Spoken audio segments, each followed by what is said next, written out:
What if the most efficient meat production system on Earth wasn't built in fertile land, but in one of the harshest environments imaginable? Across Australia's dry, unforgiving rangelands, millions of goats are not just surviving, they are being converted, with extreme precision, into a global export machine that controls over half of the world's goat meat trade. But here's the paradox. Australia doesn't have the largest herd, not even close. So the question isn't about size, it's about system design. Because what's happening here is not farming in the traditional sense. It's a large-scale biological conversion engine, where low-value vegetation, shrubs, dry grass, invasive plants is systematically transformed into high-value protein at industrial scale, and the way it works is almost invisible. On the surface, goats roam freely across vast land, behaving as if they are completely unmanaged. But underneath that freedom lies a hidden control layered data tracking, movement, orchestration, and timing, optimization turning what looks like chaos into a highly predictable output system. This is where the model becomes truly powerful. Instead of forcing animals into confinement, it turns the environment itself into infrastructure. Land becomes a feeding system. Goats become conversion units. Farmers become system operators, managing flow rather than individual animals. Even more surprising is the speed and synchronization behind it all. From birth to export-ready product, every stage is aligned with a single goal: maximize biological efficiency while minimizing input costs. Each goat is not just raised, but positioned within a timeline where growth, health, and market timing intersect at peak value. That means this entire industry is not driven by land size or herd numbers, but by how efficiently it converts resources into output. And that raises a deeper question. How do you control millions of semi-wild animals across land so vast it cannot even be fully seen from the ground, while still delivering consistent, standardized products to global markets? The answer lies in a system that blends ecology, logistics, and data into a single operational model. What you're about to see is not just agriculture, it's a fully engineered supply chain where nature is not controlled, but strategically leveraged at scale. Once you zoom in, the real breakthrough is not scale its control without confinement. Cross properties that stretch beyond the horizon, thousands of goats move freely, constantly adapting to food and water availability, yet the system never loses visibility. This is because control is no longer physicalized, informational. Each herd movement, each growth phase, and each decision point is part of a larger optimization loop designed to reduce cost while increasing output predictability. In most livestock industries, efficiency comes from restricting the animal. Here, efficiency comes from understanding it. Goats are not forced into high-input systems.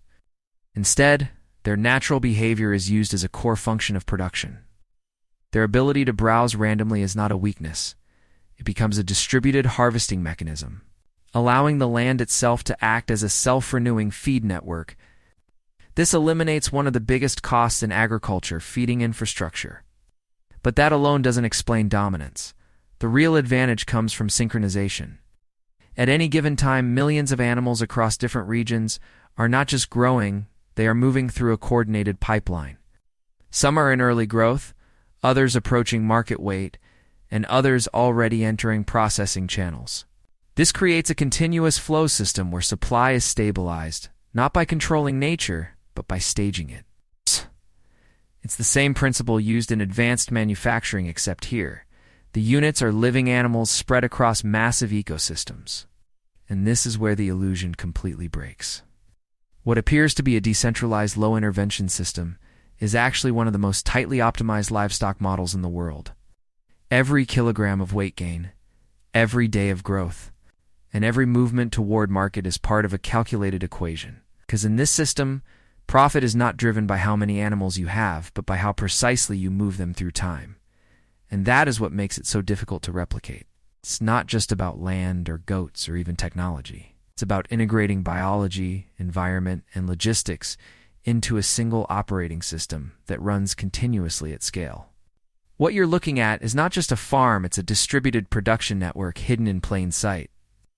Where nature becomes infrastructure, animals become assets.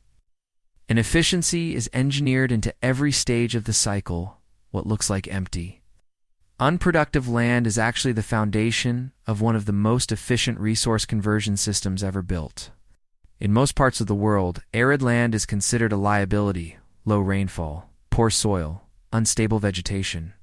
It resists agriculture, limits output, and increases risk. But in Australia, that same limitation has been redefined as an advantage, instead of trying to force crops or high-maintenance livestock into this environment. The system is built around a single principle: match the biology to the land, then scale it. Goats are not just surviving here, they are acting as distributed processors, converting scattered low-nutrient plant matter into consistent export-grade protein. And this is where the model becomes fundamentally different from traditional agriculture. In most systems, land is something you improve, control, and intensify. Here, land is not modified, it is orchestrated. Vegetation patterns, water access, and movement pathways are used as natural inputs in a larger operational design. This means the environment itself becomes part of the infrastructure. Feed is not delivered, the animals harvest it themselves. Labor is not centralized, it is distributed across space. Cost is not eliminated, but it is shifted from input-heavy systems to intelligent management. And that shift changes the entire economic equation. Instead of scaling by adding more feed, more buildings, or more labor, this system scales by expanding control over space and flow. That's why Australia can dominate global exports without having the largest herd, because efficiency is not measured by volume, but by conversion rate per unit of input. But here's the hidden tension. This model only works as long as the land can keep up. Every hectare is part of a living system that must regenerate, recover, and continue producing vegetation under pressure. Push it too far, and the entire engine slows down. This creates a constant balancing act between extraction and sustainability, where short-term output and long-term land health are always in negotiation. And that's where the real intelligence of the system comes in. Farmers are not just managing animals, they are managing ecological feedback loops. Grazing zones are rotated, water points are positioned to influence movement, and herd density is constantly adjusted based on pasture conditions. From the outside, goats appear to move randomly, but in reality, their behavior is being subtly guided by environmental design. This is control without direct force and indirect system where outcomes are shaped by conditions rather than commands. And when you zoom out, the scale amplifies everything. Properties stretch across thousands of acres, herds spread like fluid across the landscape, and decisions must be made with incomplete visibility. Yet despite that, the system maintains consistency. It's not by eliminating uncertainty, but by absorbing it. Some areas perform better, others worse, but across the network. Output stabilizes. This is not a rigid production line. It's a distributed system designed to function under variability. That is exactly what allows it to connect to global markets. Because while the environment remains unpredictable, the output must not. Every goat moving through this system is part of a timeline aligned with demand. Growth rates, weight targets, and harvest timing are all calibrated to match export requirements. This transforms what should be a chaotic, weather-dependent operation into a synchronized supply chain. But the illusion remains. From a distance, it still looks like untouched wilderness. No factories, no visible machinery, no obvious signs of industrial control. And yet hidden within that landscape is a system that continuously converts natural variability into standardized output at scale. That's the real breakthrough, not controlling nature, but designing a system that can operate through it. And now that the environment itself has been turned into a production layer, the next challenge becomes even more critical. How do you engineer the animals within that system to perform faster, grow stronger, and deliver consistent results generation after generation? And this is where the system reveals its most counterintuitive advantage. Not efficiency through control, but efficiency through alignment. In traditional livestock systems, productivity increases when uncertainty is reduced. Animals are confined. Feed is standardized, and variables are minimized. But here, uncertainty is not eliminated. It is integrated. Rainfall fluctuates, vegetation shifts, and animal movement remains semi-unpredictable. Yet the system still produces consistent output. That's because control does not come from restricting variables, but from designing a system that can operate across a range of them, instead of forcing uniform conditions. It builds tolerance into the model. Some areas underperform, others overperform, but across the entire network, variability averages out into stability. This is not precision in the narrow sense. It's precision at scale. That changes how efficiency is defined. Efficiency here is not about maximizing output in a single location, but about maintaining reliable output across a distributed landscape. It's the difference between a factory and a network. A factory fails when conditions change. A network adapts. Australia's goat system behaves far more like the latter. But this adaptability comes with a hidden cost decision complexity. Because when control is indirect, every decision must account for multiple moving variables at once. Pasture conditions, water availability, herd distribution, growth stage, and market timing. There is no single control point, only a continuous stream of adjustments. Farmers are not just producers, they are system operators managing probabilities rather than certainties. And this is where experience becomes as valuable as technology. Data can inform decisions, but it cannot fully predict the environment. The system works because human judgment and environmental feedback are constantly interacting. However, the moment this balance slips, the system can quickly become unstable. If herd density exceeds what the land can support, regeneration slows. If rainfall drops below expected levels, feed availability collapses. If animals are not moved at the right time, both land and livestock performance decline. Unlike confined systems, where inputs can be increased to compensate, this model has hard ecological limits. It cannot simply add more feed or infrastructure without breaking its core advantage. That's the trade-off: low input costs in exchange for high environmental dependency.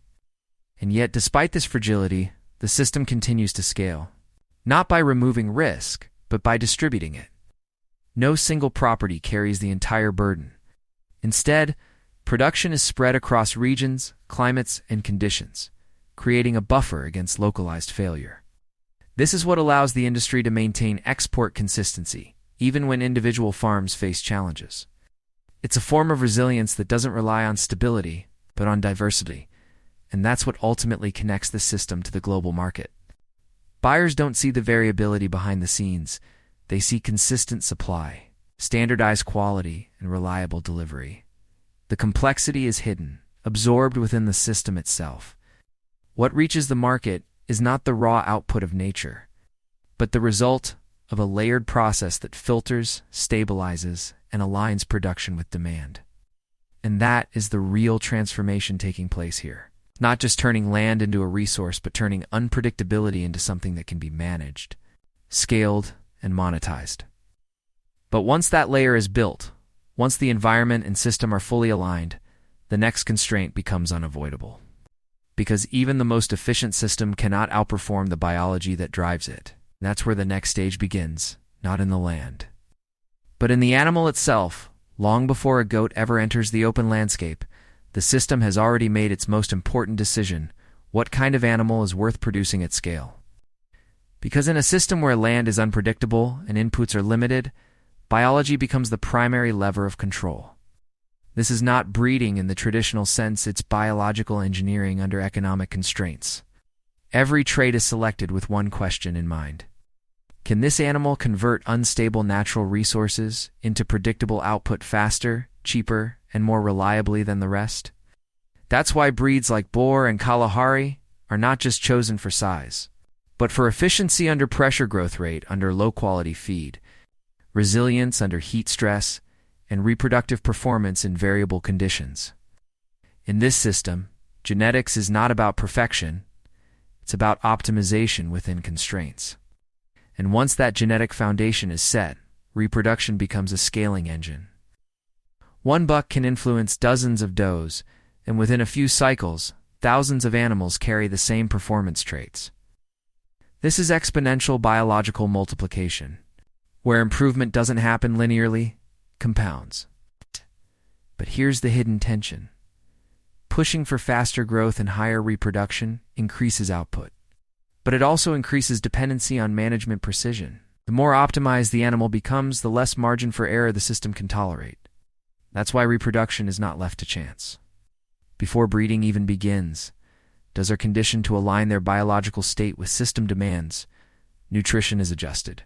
Mineral intake is controlled and timing is synchronized. Because in this model, reproduction is not just a natural process, it's a scheduled event within a production timeline. Pregnancy, which lasts around 150 days, becomes a critical window where small inefficiencies can cascade into large losses. A slight drop in nutrition, a minor water shortage, or unmanaged stress can reduce birth weight, weaken immunity, and slow down the entire growth trajectory. And when scaled across thousands of animals, these small deviations become system-level inefficiencies. That's why even in an open-range environment, this stage is tightly monitored. Not through constant confinement, but through selective intervention, targeted inputs, at critical moments to stabilize outcomes. Then comes the most volatile phase in the entire system, birth. This is where biological potential meets environmental reality. High-performing systems aim for twin rates of 40 to 50%, effectively doubling output without expanding herd size. But higher output also means higher risk. More offspring increases pressure on the mother, increases competition for milk, and raises the probability of early life mortality. This is the trade-off at the core of biological scaling: more efficiency, but less tolerance for failure. And the first 24 hours become the most decisive window. Newborn kids must secure colostrum, establish immunity, and stabilize their condition in an environment that offers no guarantees. Miss that window, and the entire investment in genetics and reproduction can be lost instantly. That's why intervention here is immediate and non-negotiable. Even in a system built on natural grazing, this stage becomes highly controlled because early life failure is one of the most expensive forms of inefficiency. As survival stabilizes, the system shifts, again from protection to acceleration. Growth is no longer just about staying alive, it becomes a function of time optimization. The faster a goat reaches market weight, the higher the turnover, and the more efficient the system becomes. But here's the constraint. Growth cannot exceed what the environment can support. Push too hard, and the system breaks its low input advantage. Move too slow, and economic efficiency drops. So growth becomes a balancing act between biological potential and environmental capacity. This is where the system becomes truly sophisticated. It doesn't aim for maximum growth, it aims for optimal growth within limits. Nutrition is supplemented, but not to replace natural feeding only, to enhance it at key points. Health is managed, but not through constant intervention, only when it impacts system performance. Every decision is selective, because unnecessary input reduces the very efficiency the system is built on. And by the time these goats reach the end of early development, something critical has already happened. They are no longer just animals growing in an environment. They are calibrated biological units, shaped to perform within a larger production model. Their genetics define their potential. Their early life defines their trajectory. And the system defines how efficiently that potential is converted into output. But even with optimized biology, one constraint remains unavoidable. Scale introduces complexity. Because once thousands of these optimized animals are released into vast landscapes, the challenge is no longer how they grow, but how they are tracked, managed, and moved as a unified system. And that is where the next layer begins, not in biology, but in control at scale. And once these animals leave the early development phase, the system transitions into something far more complex, not growth, but synchronization at scale. Because producing high-performance animals is only half the equation. The real challenge is moving thousands of them through space and time without losing efficiency. At this stage, each goat is no longer managed. Individually, it is managed as part of a flow. Growth, feeding, health, and movement are no longer isolated processes. They are synchronized variables inside a larger production system. This is where the model begins to resemble advanced manufacturing, except the units are living, adaptive organisms spread across massive, uncontrolled environments. And that creates a unique problem. You cannot force uniformity, but you still need consistent output. The solution is not tighter control, but smarter distribution. Goats are grouped based on age, weight, and growth stage, allowing the system to manage cohorts instead of individuals. Some groups are pushed toward accelerated growth with targeted supplementation, while others remain on lower input grazing to preserve efficiency. This creates a staggered production pipeline, where animals are always at different stages but moving toward the same endpoint. The result is a continuous flow rather than a single harvest cycle, an essential feature for maintaining stable supply in global markets. But this flow only works if visibility is maintained. And that's where data becomes the second layer of control. Electronic identification systems turn each goat into a traceable unit within the network. Growth rates, health status, and historical performance are no longer estimated. They are recorded, analyzed, and used to guide decisions. This transforms uncertainty into something measurable, not perfectly predictable, but manageable. However, this level of tracking introduces another tension. The more the system relies on precision, the more sensitive it becomes to disruption. A disease outbreak, a sudden drop in pasture quality, or a failure in monitoring can ripple through the entire network. Because when thousands of animals are synchronized, small errors don't stay small, they scale. That's why the system cannot rely on data alone. It requires constant physical interaction with the landscape. Farmers, dogs, vehicles, and aerial monitoring all act as extensions of the control system, translating information into action. Movement is adjusted, herds are redistributed, and pressure on the land is constantly balanced. This is not automation replacing humans, it's augmentation, where human decision-making remains central but is amplified by technology. And then comes the final constraint in this stage time.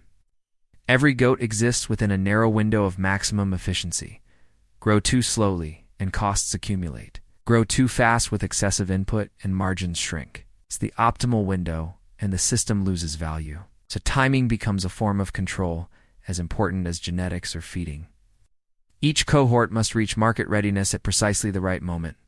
Aligning biological growth with logistical capacity and market demand, this is where the system reaches peak complexity. Biology, environment, data, and economics all converge into a single decision point: when to move the animal forward. When once that decision is made, everything accelerates. Because from this point on, the system no longer adapts to the animal. The animal must now adapt to the system, what was once a distributed. Flexible growth phase begins to compress into a tightly controlled sequence of collection, transport, and processing. This transition from adaptive biology to rigid logistics is where the entire model is tested. Because if anything fails here, all the efficiency built in the previous stages can be lost in a matter of hours. And that's why this moment is not just operational, it's critical. It is the point where a living, unpredictable system must deliver a standardized, predictable result. And that is where the next phase begins. This is where the system stops being adaptive and starts becoming unforgiving. The moment goats reach their optimal biological window, everything shifts from flexible growth to rigid execution. Up until now, the system could absorb variability, weather changes, uneven growth, environmental fluctuations. But at this stage, there is no room for delay. Because once an animal hits peak efficiency, time is no longer an asset, it becomes a cost. Every extra hour risks weight loss, stress, and declining meat quality. So the entire operation compresses into a race against time. Across vast landscapes that once appeared quiet and uncontrolled, a coordinated extraction begins. Herds that were previously dispersed are now gathered with precision, not randomly, but as part of a synchronized movement strategy. Vehicles, working dogs, aerial monitoring, all acting as components of a single control system designed to convert spatial chaos into organized flow. What would normally take days is reduced to hours, not just for speed, but to protect value. Because in this system, stress is not just an animal welfare issue, it's an economic variable. The calmer the animal, the higher the quality. The more controlled the movement, the lower the loss. This is where the illusion fully breaks. What looked like a decentralized, nature-driven system suddenly reveals itself as a tightly orchestrated logistics operation. Once animals enter collection points, they are no longer part of an ecosystem, they are part of a pipeline. Identification systems instantly classify them based on weight, condition, and readiness, filtering thousands of animals into precise categories within minutes. There is no guesswork here. Months of biological growth are now translated into binary decisions: move forward or hold back. And only those that meet the exact criteria are allowed to advance. Because from this point forward, the system demands uniformity. Then comes the next compression point: transport. This is where biological variability must be converted into logistical predictability. Animals are loaded into transport units designed not just for movement, but for stability. Airflow, spacing, and travel duration are all calibrated to minimize stress and preserve condition. Because the moment an animal leaves the farm, it enters a countdown. Every kilometer traveled is a potential loss, if not managed correctly. And when multiplied across hundreds of animals per truck, small inefficiencies quickly become large-scale economic impact. But the real transformation happens when the system crosses into processing. This is where flexibility ends completely. The moment animals enter the facility, they are absorbed into a continuous flow system that cannot stop.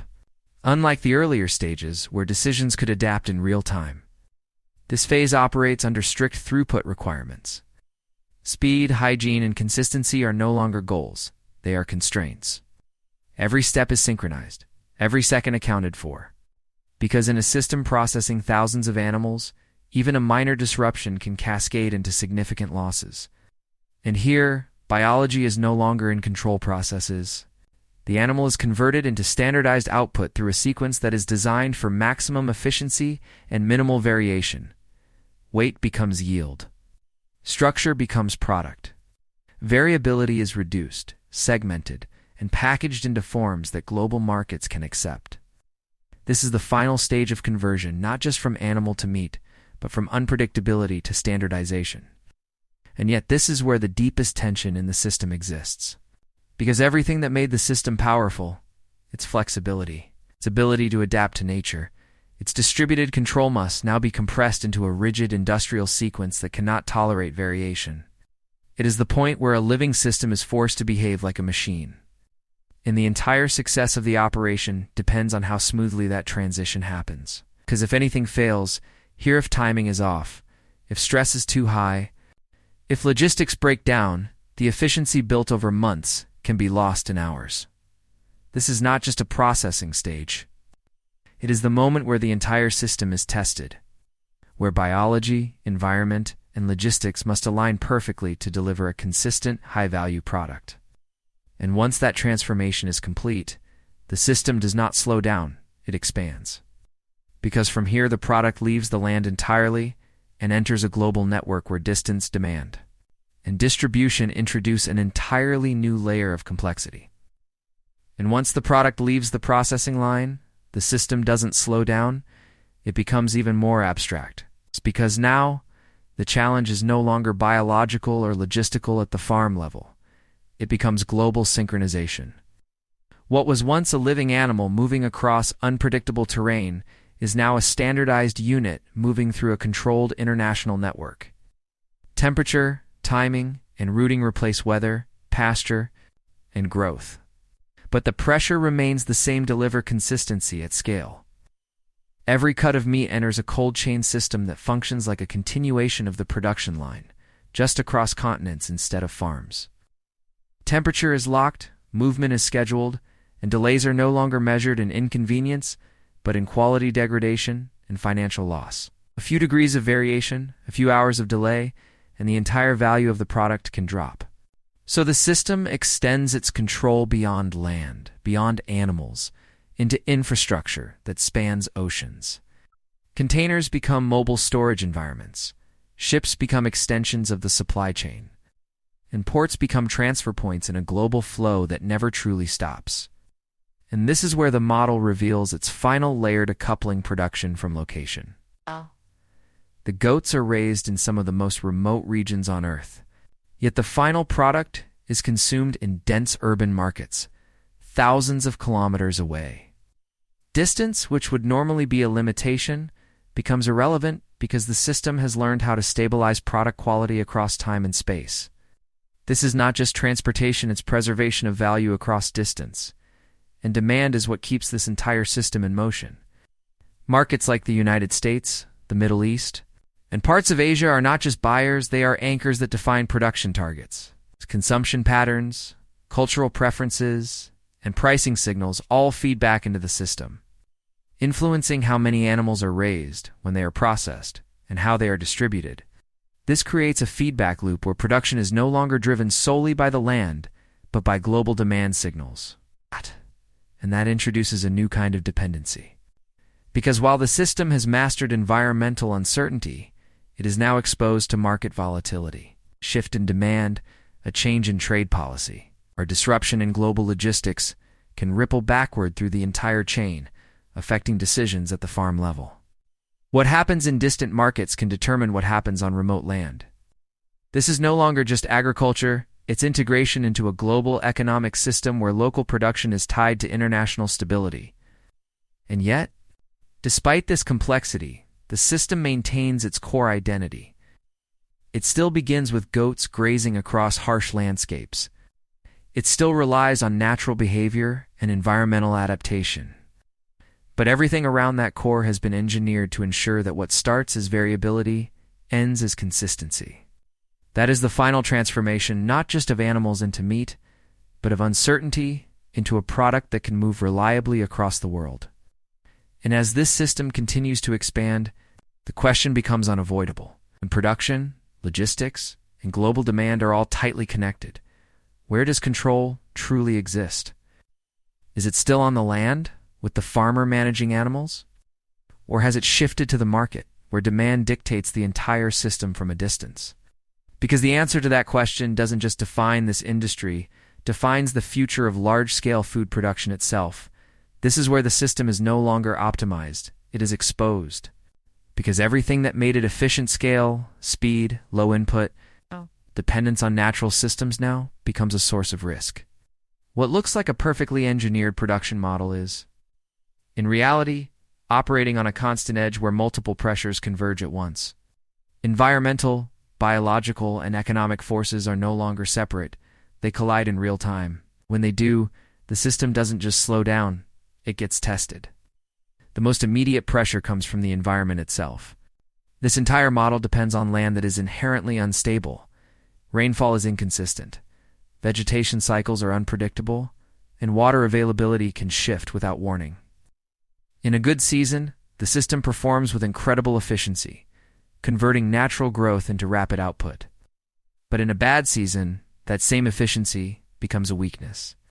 Because when natural inputs disappear, the system has very few buffers. Feed must be imported at high cost. Water must be secured through infrastructure, and herd sizes must be reduced to prevent long-term damage. What was once a low-cost system suddenly becomes expensive, and every decision carries long-term consequences. But environmental pressure is only one layer. Biological risk adds another level of instability. Predators, disease, and uncontrolled breeding variables can all disrupt performance, especially at scale. In a system managing thousands of animals across vast land, you cannot eliminate risk, you can only manage its impact. A localized problem can quickly scale if not contained. And because the system is distributed, detection is not always immediate. This creates a constant need for surveillance, intervention, and rapid response. Efficiency here is not about eliminating failure, it's about limiting how far failure can spread. And then comes the most critical pressure point: timing. Everything in this system builds toward a narrow window where biological efficiency and market value align. Miss that window, and the entire economic model begins to break. Grow animals too slowly, and costs accumulate. Push them too far, and returns diminish. Sell too early, and value is lost. This is not just a farming decision. It's a timing algorithm where biology and economics intersect. And at scale, even small timing errors can translate into massive financial impact. But the deepest tension is not in the land or the animals, it's in the system's dependence on external demand. Because while production happens locally, value is determined globally. Export markets dictate pricing, volume, and timing, meaning that farmers are not just responding to environmental conditions, but to signals coming from thousands of kilometers away. A shift in demand, a policy change, or a disruption in logistics can instantly ripple backward through the system. What happens in distant markets can redefine what happens on the land, and this creates a structural vulnerability. The system has mastered environmental uncertainty, but it cannot fully control market uncertainty. And as scale increases, so does exposure. Larger systems are more efficient, but they are also less flexible when disruptions occur. That is the trade-off at the core of industrial-scale agriculture. And yet, despite all of this pressure, the system continues to operate and even expand. Not because it is stable, but because it is adaptive. Every constraint becomes a variable to optimize. Farmers adjust herd sizes, rotate land use, refine breeding strategies, and integrate more data into decision-making. The system evolves continuously, not by removing risk, but by learning to operate within it. This leads to a larger, unavoidable question. If efficiency depends on constant adaptation, then where is the limit? At what point does optimization reach a threshold where further scaling no longer improves performance but increases fragility? Because this system, as powerful as it is still bound by natural resources that cannot expand indefinitely. Land must recover, water must be replenished, ecosystems must remain functional. When those limits are reached, no amount of optimization can replace them. This is the real climax, not just the scale of production, but the tension between growth and sustainability. A system capable of feeding millions, built on conditions that cannot be infinitely stretched.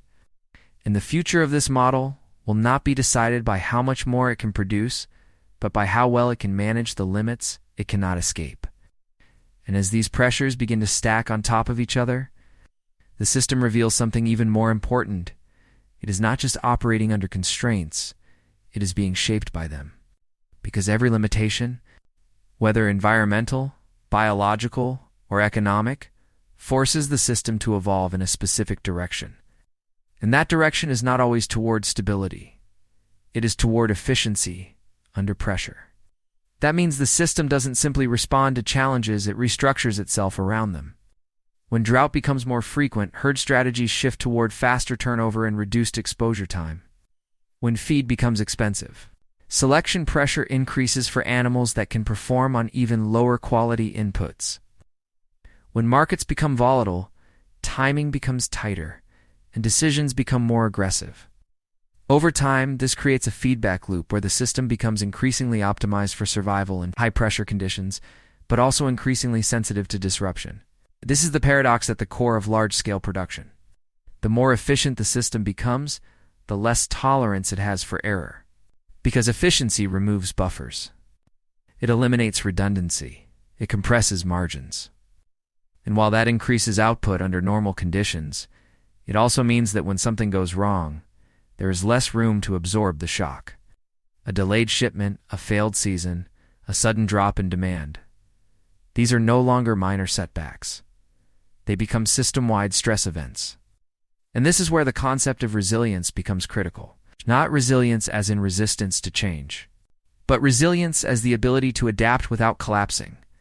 The system must constantly rebalance itself, just in herd sizes, redistributing pressure across land, shifting production timelines, and recalibrating output to match both environmental and market signals.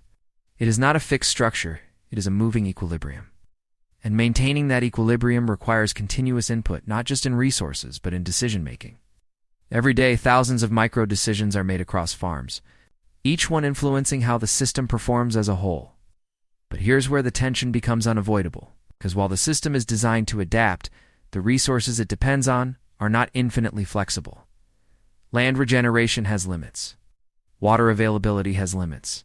Even biological performance has limits. You can optimize within those boundaries, but you cannot eliminate them. And as production continues to scale, those limits become more visible, more restrictive, and more difficult to manage. This is where the question shifts from how much can be produced to how much can be sustained, and the answer is no longer purely technical. It becomes strategic, even philosophical, because pushing the system further may increase short-term output, but it also increases long-term risk. And finding the balance between those two is not something that can be solved once. It must be continuously negotiated. This is the real complexity behind the system. Not just producing millions of animals, but doing so in a way that can continue over time without degrading the very foundation it depends on. And as global demand continues to rise, that balance becomes harder to maintain, not easier. Because the pressure to produce more will always exist, but the capacity of natural systems will not expand at the same rate. And that is the tension that defines the future of this entire model.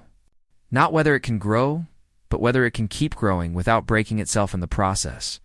What you've just seen is not really a story about goats. It's a demonstration of how far a system can be pushed when every layer is optimized at the same time. Land, biology, logistics, and global trade are no longer separate components. They are integrated into a single operating structure designed to convert uncertainty into output. And that's what makes this model so powerful. It doesn't eliminate complexity. It absorbs it, reorganizes it, and turns it into something predictable.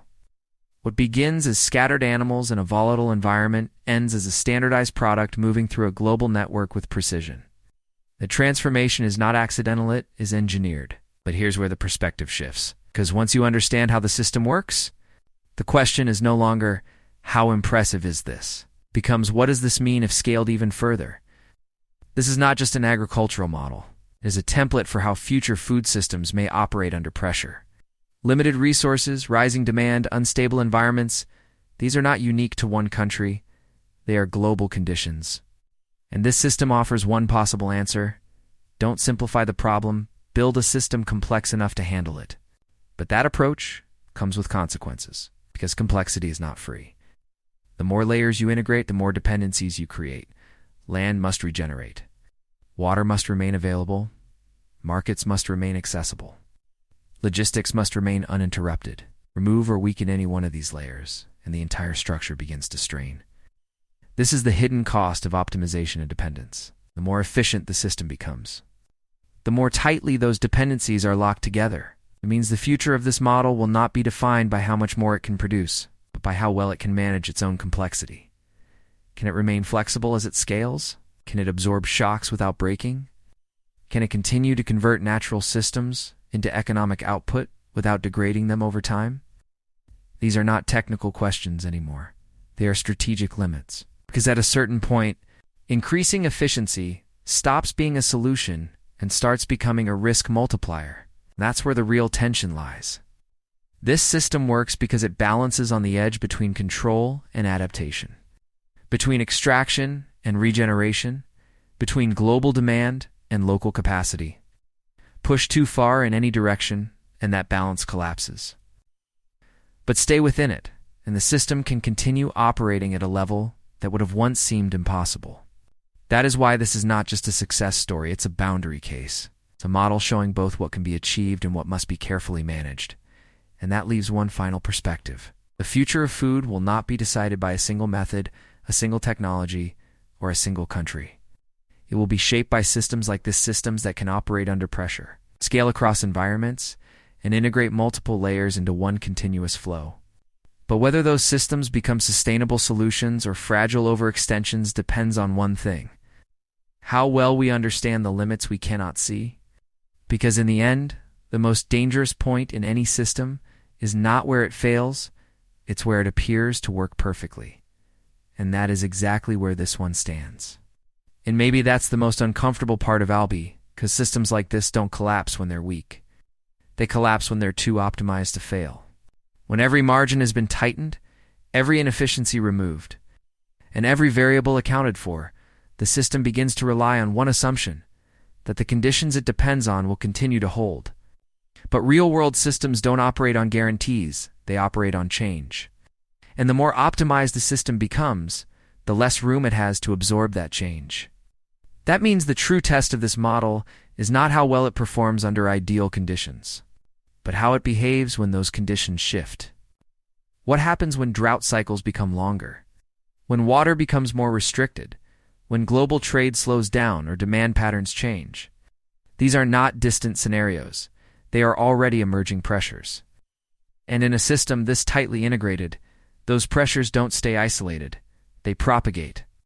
What begins as a local disruption can move through logistics, pricing, and production decisions, eventually reshaping the entire structure. This is where scale stops being an advantage and starts becoming a multiplier of consequences. Because when you are operating at the level of millions, small shifts don't stay small.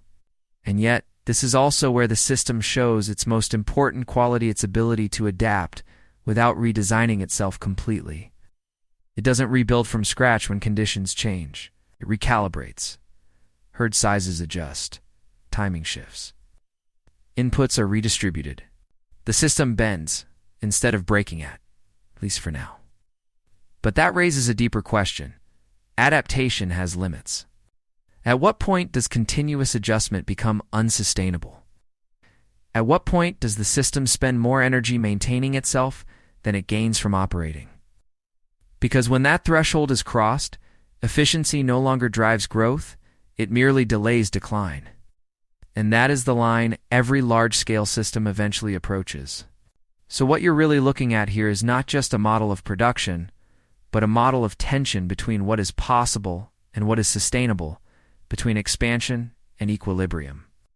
It is a system that has learned to operate in harsh conditions, to scale across vast landscapes, and to connect local production with global demand. But it is also a system that must constantly negotiate with limits it cannot remove. And that's what makes it so important. Not because it has solved the problem of feeding the world, but because it shows how complex that problem actually is.